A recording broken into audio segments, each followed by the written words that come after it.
follow the trail, follow the money. And this is what Doge and these kind of organizations are doing. And I think this is why we're getting so much uproar globally, because this disrupts the whole cash flow and these agendas. And one, it reveals them. They don't like to be revealed. They do it in secret. Secondly, it disrupts their cash flows. And of course, anytime you disrupt someone's cash flow, they get really angry about that. So that's the second thing. And third, it disempowers them, because then you've got an educated public who are going, what? You've been doing what for how long? And they lose all credibility. It's game over.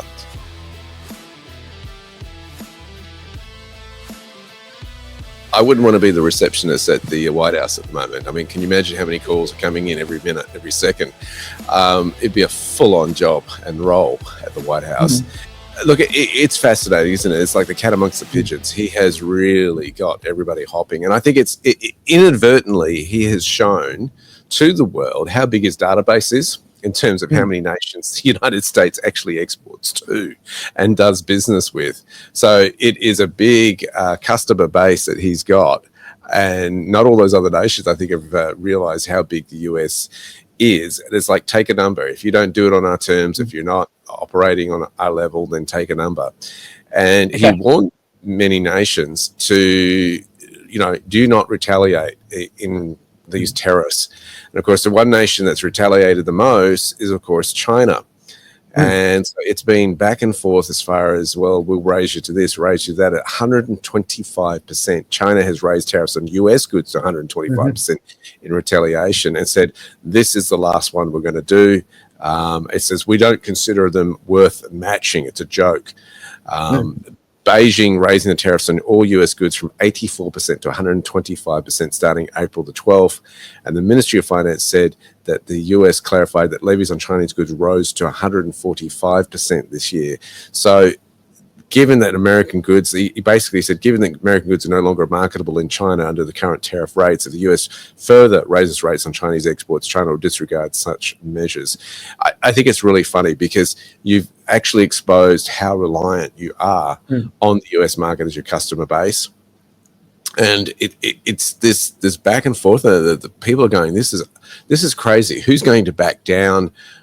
Who's going to give way here? When does the ego stop? It's kind of like China saying, we're going to raise it to this, and after this, it's a joke. We're not going to do this anymore. So the politics of this is just really fun to watch as far as being on the sidelines is concerned.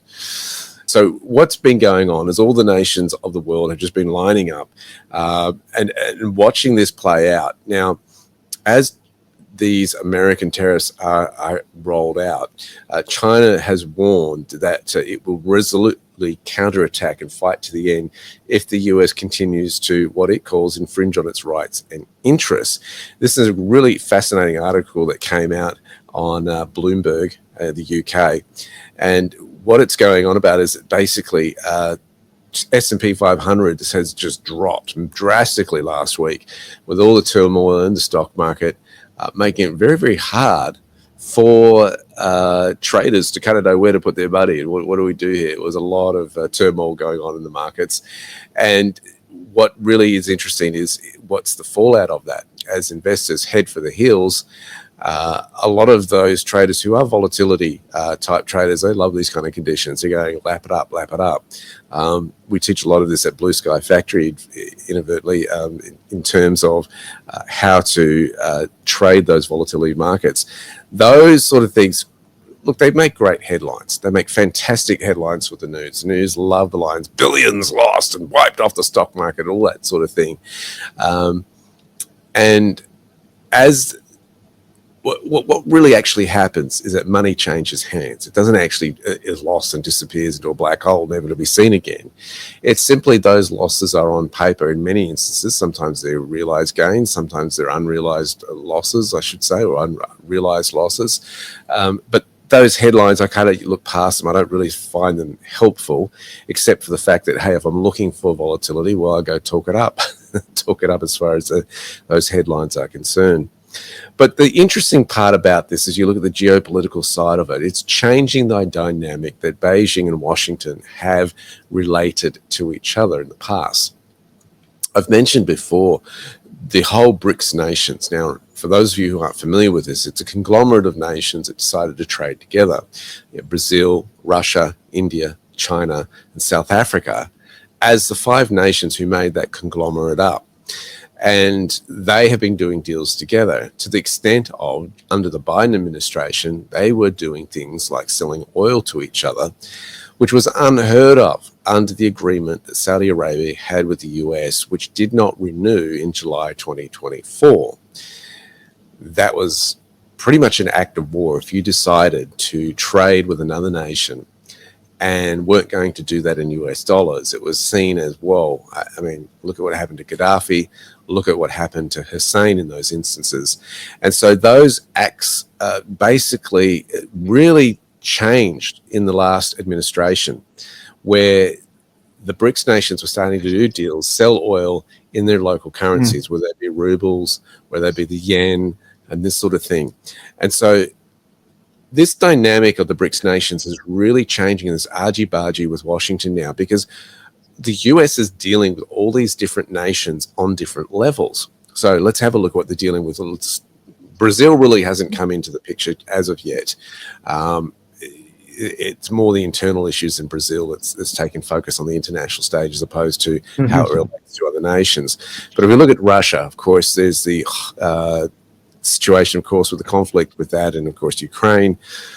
That's had splash effect also on Europe as well, the old guard, as far as those who are concerned about the defense of in the NATO agreement with the United States, where they sit here. You look at, so Russia, I think, want to do a deal. They've indicated they want to do a deal, and I think, you know, I'd hope they're sincere in that, because the bloodshed's been absolutely nuts as far as that conflict is concerned. And Trump keeps highlighting it. Thousands are dying by the week. We've got to end this. We've got to end this. And so that's one of the BRICS nations that we're dealing with. Ukraine is not in the BRICS.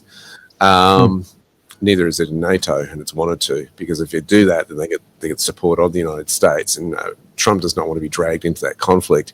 You also look at the other nations that are in the BRICS. You've got India. Now, India wants to do a deal as far as these tariffs are concerned.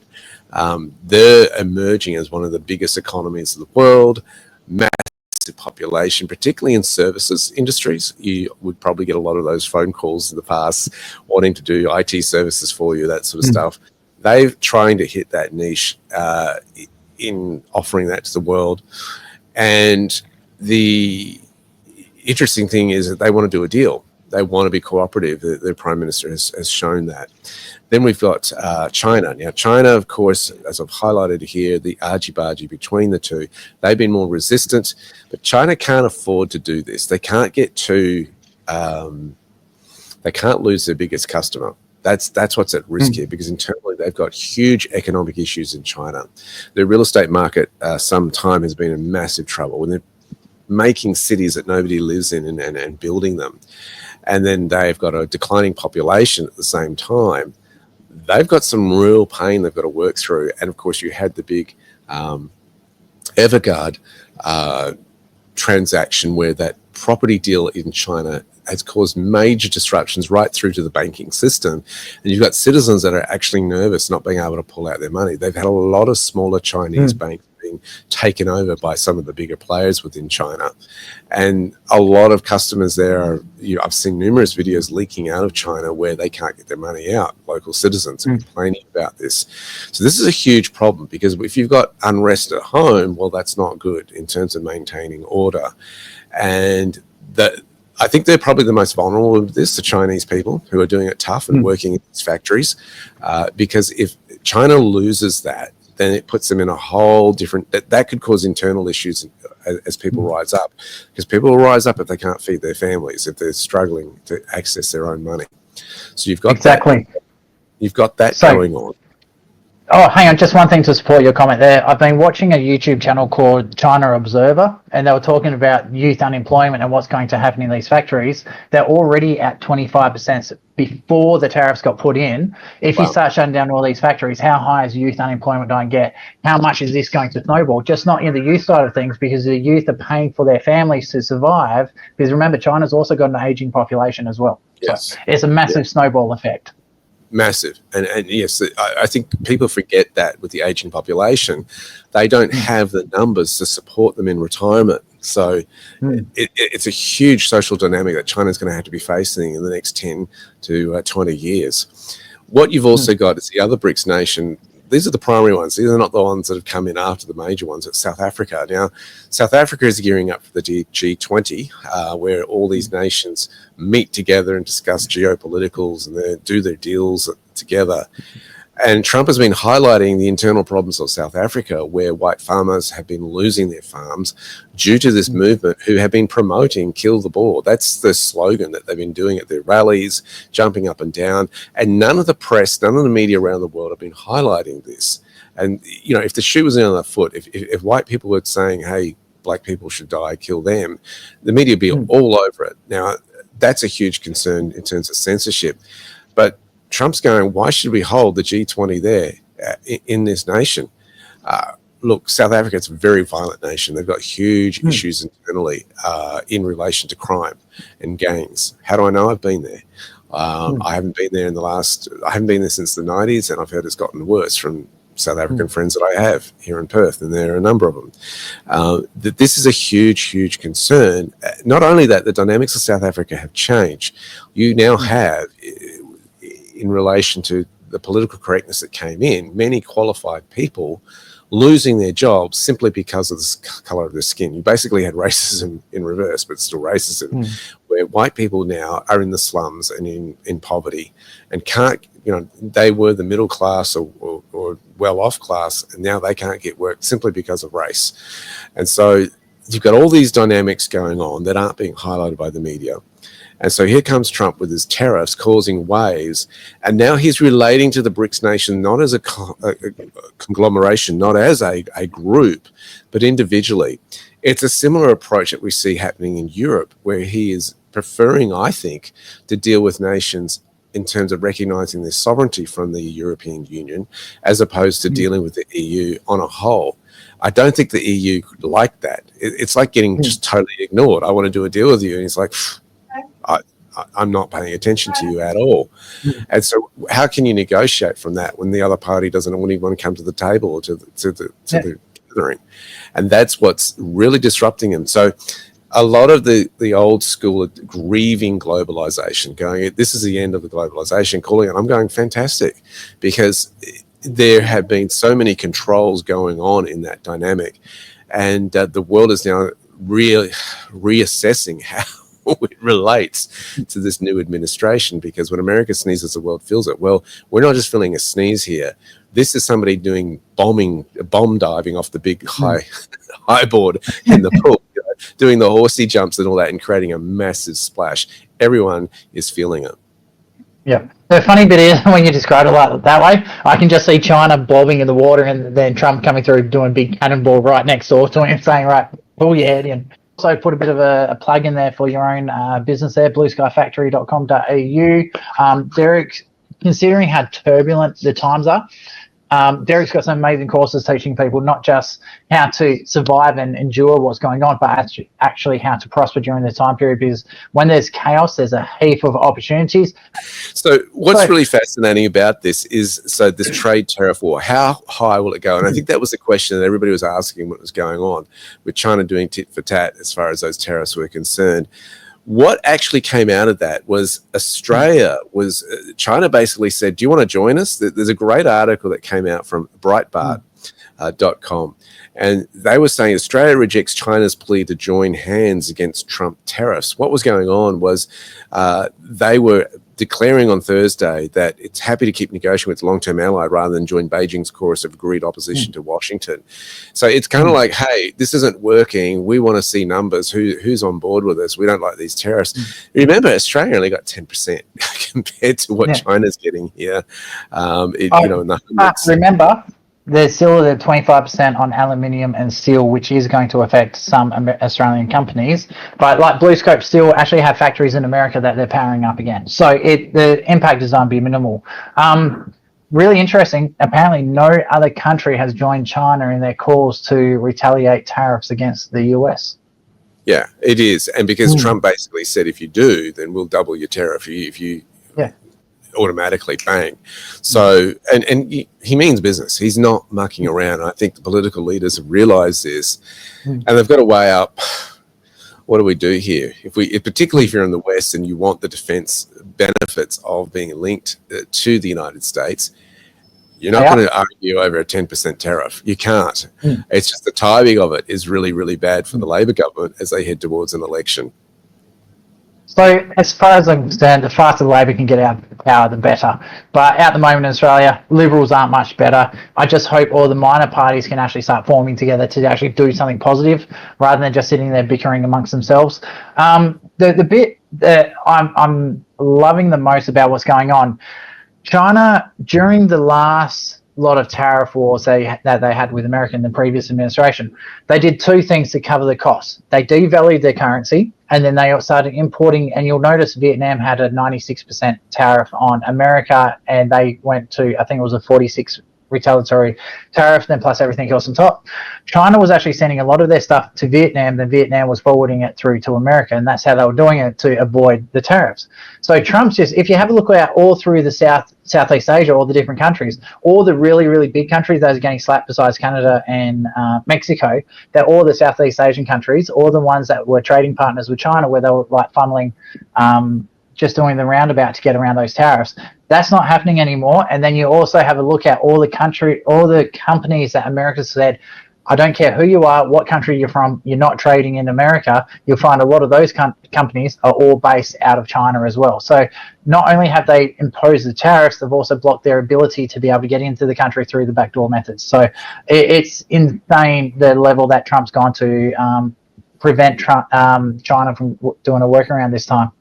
Everybody got a tariff, even Israel. Israel got a tariff, and even Argentina, who, Malay is a big Trump fan. And I think so. There's nobody who can say that's not fair because they didn't get one. Everybody got one. It was a flat 10% across the board. So we have the same. We'll go flat 10% across the board to everyone. It's called the GST. Most countries have this anyway. So, tax one way is standard. It's just common practice. So I'm just going to Josh. Really interesting comment here. I can't believe Labor hasn't gotten rid of Rudd as ambassador to the US. Trump hates him. I have to admit, there was an article in the ABC. I've got it on my other screen here. Just let it reload. The article was from, I think it was the 12th of March. Donald Trump rejects Australian bid for exemption from steel and aluminium tariffs. So I've heard it was reported that the reason he rejected it is because of no free speech, no exemptions. And I strongly believe Kevin Rudd and the comments that he made against Trump and the US government, I wouldn't be surprised if that's one of the contributing factors for this one. Oh, big time. Big time. Why hasn't he been pulled off duty there is just extraordinary, because the diplomat can never give his personal views. He has to represent the view of the government in charge that he represents, and he's broken that rule by putting out the rhetoric that he did. And so I just think it's extraordinary that the Labor government haven't done that. Are they trying to do that because they don't want to highlight that? I don't know. I just, or is that because they really feel that way? This is just extraordinary that Australia is being represented through this kind of representation. I don't think it's helping the cause, and it's probably meaning that's why Trump's not returning the phone call. So there's another way to look at this. Don't forget, Kevin Rudd is fluent in Mandarin. He's actually done a lot of study in China, and he's got a very, very heavy connection to the Chinese government. So I'm wondering if he is actually taking instructions from Australia, or is he taking instructions from China? I think there's a lot of people questioning how close is Australia's ties to China, and I think it's a fair question in relation to, they have a base, they have access to Australian land in here. How on earth did we allow that to occur in this nation? And so I think there's not enough discussion of this in Australia. We need to have that discussion. We need to start talking about this. I don't think it's a case of, hey, we're going to take sides in terms of do we pick United States or China. But there are some who are arguing Australia is going to be forced to make a decision here because, it's getting to the pointy end of that discussion.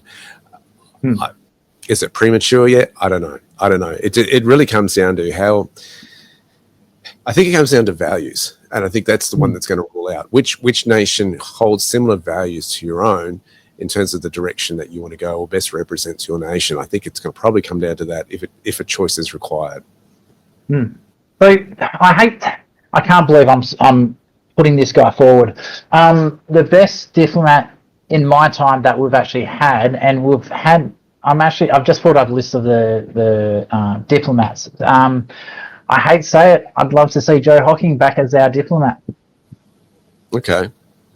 I personally, so I just thought, even though he was so politically motivated one way rather than the other, in his dealings, and I've been watching his, he's done a lot of interviews on Fox News in America, Sky News in Australia, on what's actually going on, because he knows the American system very, very well. His opinions he put forwards is always on the basis of what's in the best interest of Australia. He never actually let his own personal political views come into light on anything that I've been able to see. He's, from a diplomatic standpoint of view, I think he's just been really, really non-biased on either political side, and it's always been Australia first. And that's what Trump supports. He's always America first, do what's right for the American people as a whole. And I think as a diplomat, I think Joe Hocking actually has done that quite well. Where there's other guys, obviously Kevin Rudd we're talking about, there's Arthur Sinodios, he was the Australian diplomat for 3 years. You've also had Kim Beazley. I just thought he was pushing the Labor line too much. So in recent years, I think, Joe Hocking, I hate to say it, was really good. Beazley can't be Australia's diplomat to the United States anymore because he's come out publicly supporting the Biden administration. I heard him say it in they were watching the election over at the University of Western Australia. He did not want Trump and saying, if Trump gets in, this is terrible for Australia. So, sorry, you're disqualified as a diplomat to the US now. Spot on. And that's why I'm saying, like, a doctor should be exempt from political opinions. A diplomat should be the same. You're there for the Australians, not for anything else. A doctor shouldn't be pushing in political beliefs, same as teachers. You're there to do what's best for the students, teaching them how to be normal, everyday people, how to think for themselves. You're not there to push a political agenda onto kids. And I think this is exactly the same situation. Our diplomat needs to be there with their focus on what is absolutely 100% best for the Australian people. And Kevin Rudd is not one of them, neither is Kim Beazley, especially considering his daughter is a member of Parliament for Labor. Let's have a look at some of the footage that Trump has said. He's actually put a exemption on the nations that haven't retaliated and given them 90 days of breathing space, which is an interesting move given the argy-bargy that's been happening between Beijing and Washington. Take a look at this video. Can you walk us through your thinking about why you decided to put a 90-day pause? Well, I thought that people were jumping a little bit out of line. They were getting yippy, they were getting a little bit yippy, a little bit afraid, unlike these champions, because we have a big job to do. No other president would have done what I did. No other president. I know the presidents, they wouldn't have done it. And it had to be done. What was happening to us on trade, not only with if you look at it, not only with China, but China was by far the biggest abuser in history, and others also, but somebody had to do it. They had to stop because it was not sustainable. Last year, China made $1 trillion off trade with the United States. That's not right. And now I've reversed it. It's for a short period of time, but we made $2 billion. We're making now $2 billion a day. And somebody had to do it. Roger actually said it. Charles Schwab was here a little while ago, one of the great financial people, and he said he's been waiting for 40 years for somebody to do what I did over the last month. And if you didn't do it, you wouldn't have a country. It wouldn't be sustainable. So I'm honored to have done it. And, look, nothing's over yet, but we have a tremendous amount of spirit from other countries, including China. China wants to make a deal. They just don't know how quite to go about it. It's one of those things they don't know how quite. They're proud people. And President Xi's a proud man. I know him very well. And they don't know quite how to go about it, but they'll figure it out. They're in the process of figuring it out, but they want to make a deal. And we have many other countries, as you know, many more than 75. And they all want to come, and they want to come here, or they'll go to Commerce, or they'll go to Treasury. We have our great senators here and congressmen. They'll call John, they'll do somebody, they'll go through somebody, but they're all calling, how do we do this? They all want to make a deal. Somebody had to do what we did, and I did a 90-day pause for the people that didn't retaliate, because I told them if you retaliate, we're going to double it. And that's what I did with China, because they did retaliate. So we'll see how it all works out. I think it's going to work out amazing. I think that our country is going to be at the end of a year or shorter, but I think we're going to have something that nobody would have dreamt possible. A man like Roger Penske, I don't want to get him in trouble with China, so I won't, but he would know that someday you have to cut the bow and you have to do what you have to do, right, Roger? And that's what I did, and I'm very happy to have done it. So there you go. 90-day reprieve for those that didn't retaliate. It's extraordinary to think that they're making $2 billion a day against China alone in terms of those terrorists now. And when you consider the amount of interest that the United States is paying just on its debt per day, that's going to help big time. I mean, that's what, $14 billion a week. And the US national debt at the moment is at $36.7 trillion when you look at the US debt clock. And that's a lot of money that they've got to deal with. And, that's certainly, as they're cutting those costs internally, certainly going to help them in terms of trying to balance the books once again. The other thing a lot of people aren't, Trump's whole approach to this has always been a all-of-government approach. So not only have you got the cuts that Doge has been doing, you've had the tariffs that have been imposed worldwide, which is bringing more revenue in. But the other one that that a lot of people aren't really taking into account into this the whole process is the investment from major companies like Apple, Nvidia, the supercooling conductor company from Taiwan. I think there's up to nearly $7 trillion of major infrastructure has been pumped back into America. So that's not a one-off injection. You got to remember, so all of those investments are going to generate, first of all, you got the initial deposits into the country, you got the ongoing jobs for the construction of the factories that are going, the manufacturing jobs within the factories as well, then constant turnover of stock and supplies and stuff like that. That's huge. I don't think a lot of people are actually taking into account what these tariffs have actually done to the US economy as a whole. And once the US economy is back into a surplus on their budget, I think it's the first time in 44 years or something, that is going to be absolutely massive worldwide, because if America's got money to spend, we've seen it in the past, America loves spending money. That's how they got themselves into debt in the first place, and that's going to boost the global economy as a whole as well. So just for Josh here, China needs us. We have the highest quality iron ore in the world, and it's right next door compared to the next best, which is Brazil. So yeah, China's going to be suffering. I think they really need to think carefully how they move forward here, definitely in terms of how they work with the United States. And I think, in fairness, I think Trump had a very good point there. They're proud people, and they'll figure it out. They'll come to some sort of deal. But yeah, it's extraordinary what is going on there. And I'm just looking at the debt clock in front of me. Of course, all the numbers are flashing on my screen as they do. But to see the amount of interest that Americans are just paying every year on debt, it's just extraordinary. The trillions and trillions of dollars that they've got to pay. And, the biggest spenders are called Medicare or Medicaid, Social Security, which is really concerning because Social Security is under threat, the aging population in the United States. If they lose that, what are they going to do? It's going to cause huge social issues, but it's an unfunded liability. They can't afford to do that. And of course, then you've got the defense spending as well. Those three things are their largest budget items. So I think the Medicaid is going to sort themselves out. Like our NDIS over in Australia, it's just full of rot. And that's, I don't want to say corruption because it is, but that's a legal definition. So the rot and the rot that is within the NDIS in Australia, same in the Medicaid system over in America. We've seen what Doge has found out in that one. Veteran Affairs is another one that's an open-ended checkbook.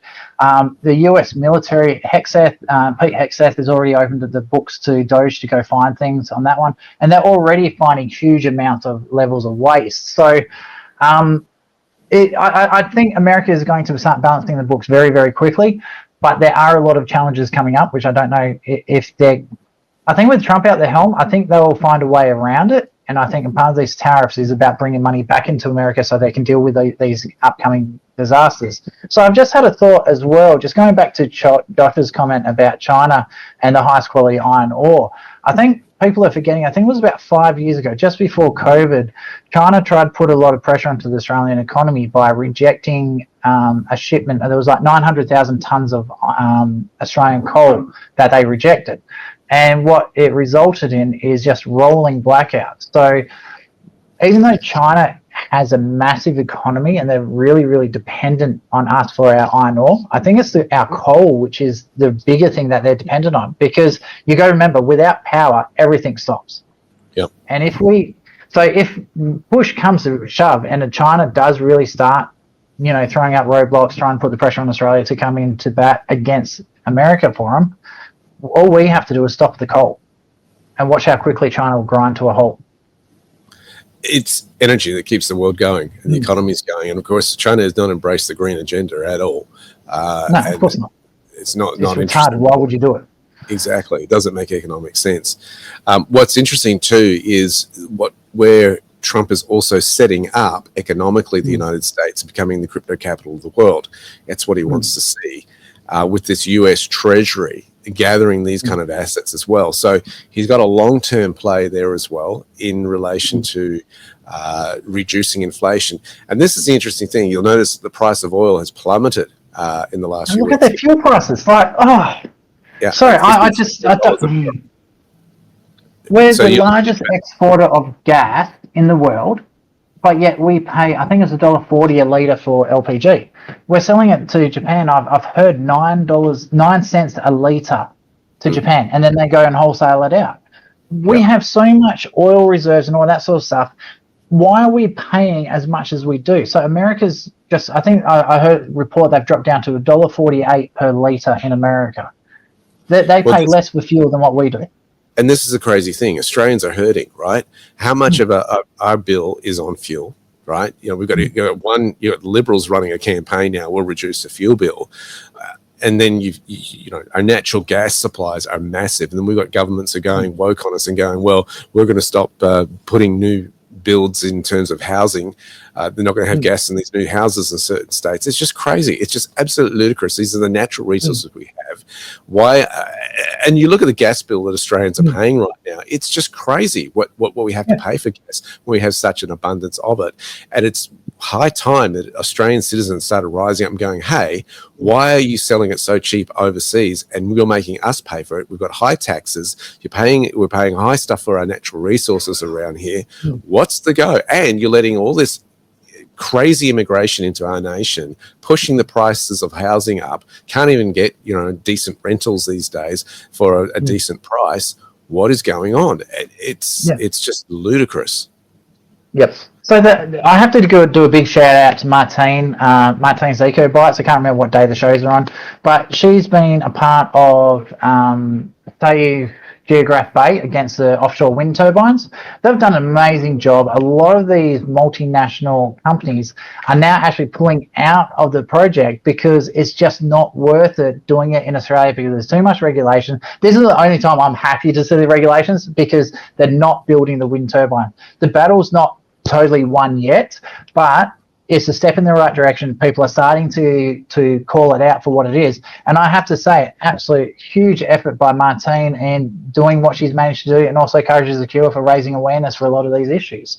So, and you look at Australia versus China, I think they built 2,000 coal-fired power stations last year, or over the last couple of years. We haven't built a single one. I can't remember the last time we built one. I can't remember the last time we built a dam. Like, we're just not doing anything at all to secure our energy future. And I think that's one of the major reasons our cost of living is so bad. We've done a few desalination plants, and I think, a couple, but not major. Yeah, they're not generating electricity. They cost electricity, and they destroy the water. I'm talking about water, Yeah, I mean, these are the tough questions that need to be asked, but unfortunately I'm finding my local politician runs away from the tough questions when being asked.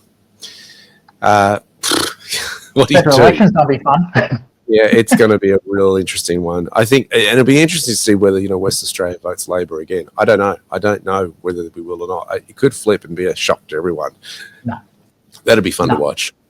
So this is my prediction. I'll go down on the record now, and I think the people who actually care about politics in the direction of Australia is probably 25% of the population at max. I think there's too many people who just don't care. And this is kudos to the mainstream media, the legacy media for this one. They've done an amazing job to make people not care about politics. And so probably a good 40% 45 to 50% of people that don't vote for Labor and Liberals purely because, oh, my husband said to vote for this, or I can't be bothered picking one. I saw the ad. This guy looks good on the news. I'll vote for him, sort of thing. And there's just two.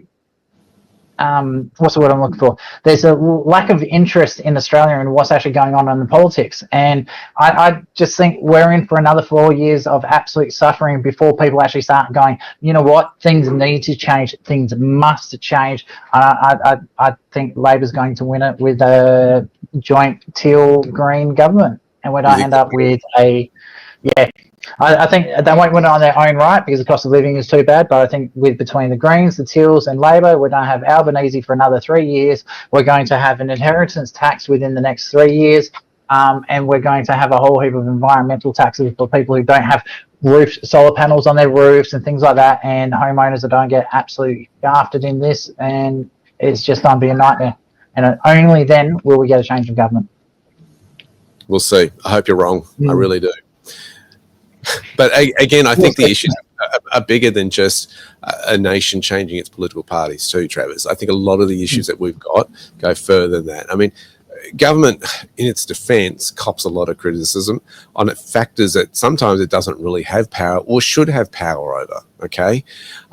For example, there are other organisations and bodies that I think are better equipped to do the tasks that often governments come in and do. For example, welfare. I think churches are better set up to service welfare and do it more efficiently than government is.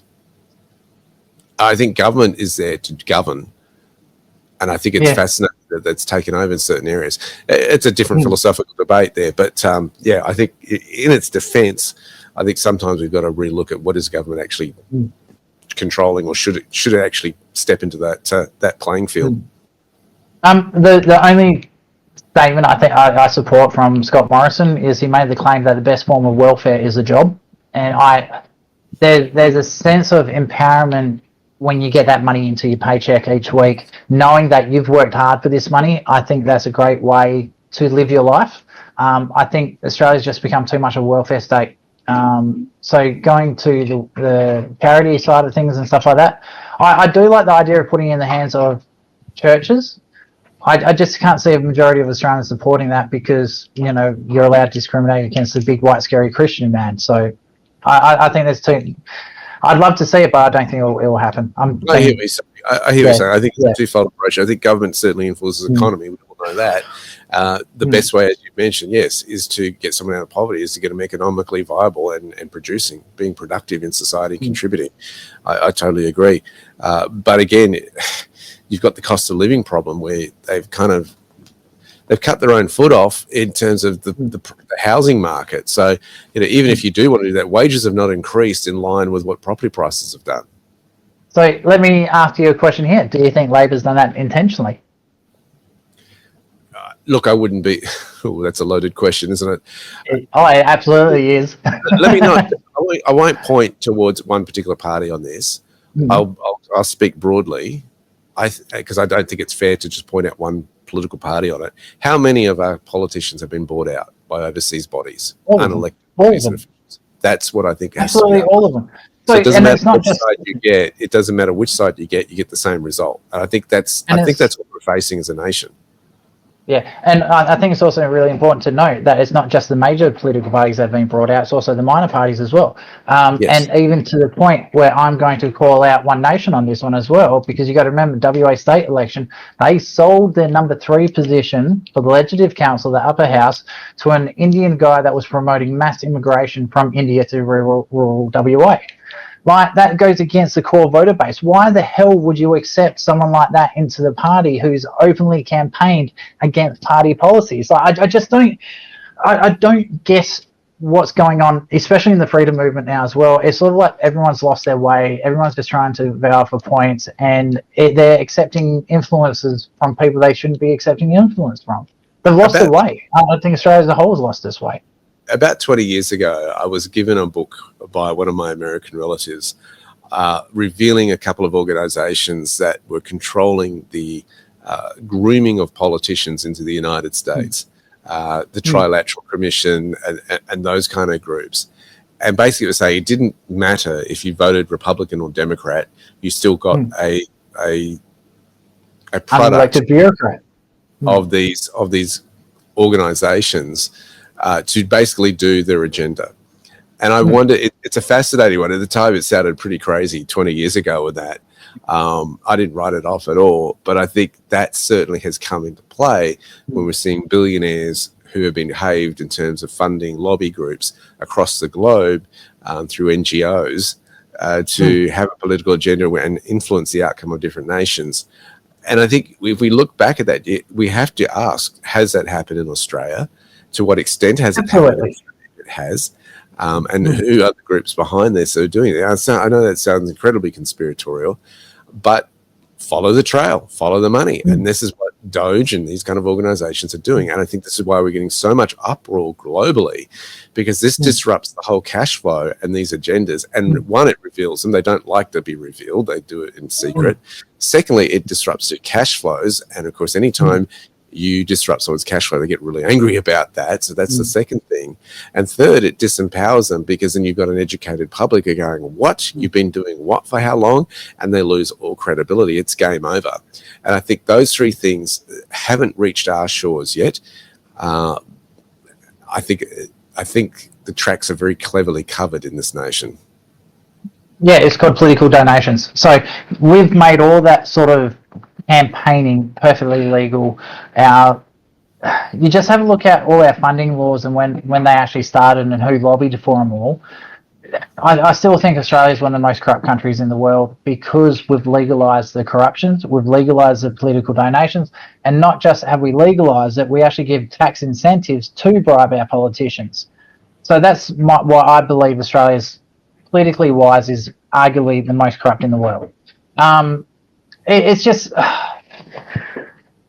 Elon Musk did a interview, I think it was with Fox Business, and they were talking about why he's doing what he's doing, why did he head up Doge, why did he volunteer for this one, and he was saying that everyone's accusing him of doing it for the power and all that sort of stuff, and he stated that as a lobbyist, he's got access to more politicians and he can enforce more authority over the US government, because with his wealth, than doing it what he's doing. It's just he volunteered to do this totally unpaid, huge amounts of damage to his businesses, because he knows if this doesn't happen, America's going to go bankrupt, the economy as a whole is going to crash, they're going to lose the reserve currency of the world, and he's going to lose a hell of a lot more money and freedoms by not doing this than if he did. So, and that's why he's doing it. So, his tender's nearly over. He's being scrutinized every day for what he does. In addition, you've got what everybody wanted at the barbecue. We need a businessman running the country sort of thing. Well, guess what? You got that with Trump. You got one. He didn't need the money. He didn't do it for a public servant's salary. He didn't do it for, he could have quite easily played golf on his beautiful Mar-a-Lago estate and jetted around wherever he wanted. Without being shot. And exactly, without being shot and without having to face all these lawsuits and headaches from the lawsuits. With so much opposition, you've got to ask why. Why did he get so much opposition? What's really at play here? And I think in Australia, it's the discrediting and censorship arm that they like to use a lot in terms of when there is opposition, let's discredit that. And I think how much of the migrant coming in is actually to stop any resistance in terms of the vote at the voting poll. When you see the Labor Party coming in saying councils are taking too long at the citizenship ceremonies. It's this Australia Day. We're fast-tracking them and welcoming all these new migrants to become Australians. You go, why are you doing that? I heard 28,000 people. And you see these new migrants, I don't blame them coming in, but they don't have the background and knowledge and history understanding, historical, cultural understanding of what these parties have been doing. And so then they are throwing out candy to them. And basically, I'm seeing Dutton go out there and say, we're committing to $8.5 million to build a Hindu school. We're going to now, I've seen my local politician, we're going to enhance your Sikh temple and all this. And I'm going, okay, how many churches are you supporting, which a bigger part of your voter base? How much donations are you giving to the church? I mean, you want to talk about equality? Just follow the money trail. I'm looking at the time. It is time for us to wrap up. I'll give you one final thought for the day. Let's throw it out to the political election. What do you reckon is going to be the outcome, Derek? Oh, I'd love to say we have the volatility that we've seen in the markets enter our election space. That's what my wish and hope would be. I think it needs a bit of waves and a few shocks coming through and this sort of stuff. I don't know whether the Liberal Party's campaigning is going to be strong enough. I don't really also believe that the changing of the party is going to perhaps really change things as far as Australia is concerned. I think it's going to be a tough gig to beat Labor on this one. It's a tough campaign just on the surface, but I think Australians really have to start asking of their politicians the harder questions. We, the people, have to be the opposition for good government because we're not getting it in government, and that's where we've got to go with this. We have to oppose and demand more of our public servants. Yep. So I think we don't end up with the Labor government. It's going to be a coalition between the Greens, the Teals and Labor. That's how they're going to form the government. I think there's going to be a bouncing back towards the centre. But I think the big news is going to be normally there's about 12% of the population have informal votes where they're just not counted, where they tick the name off, they draw appendages over the things or they scribble some sort of weird stuff over it. I think the informal vote is going to increase from 12% to about 18%. And I think the voter turnout is going to be a lot lower. So I think it's still going to be Labor, but a lot more people just don't give a shit anymore. Can you put Josh's comment that you just had up there up again? I just want to comment on that. Josh's insight there. He says we're screwed either way. I think what's happening here, it's already in motion, but I think will happen more, Josh, is I think change will probably come from outside influences like we're seeing with the Trump administration, forcing the Australian government to rethink its position and stance on many, many issues and saying you play it this way or get out. And as I've said over the last couple of years, the Goliath in America had to come down first to then have an effect on the rest of the world. And I think that's where the pressure for change may come, is from outside influences. And I think that's why our politicians are so scared and they're so discrediting the MAGA campaign and throwing it into the conspiracy bucket and all this sort of stuff. These classic, these discrediting moves that you'll often see the powers to be do.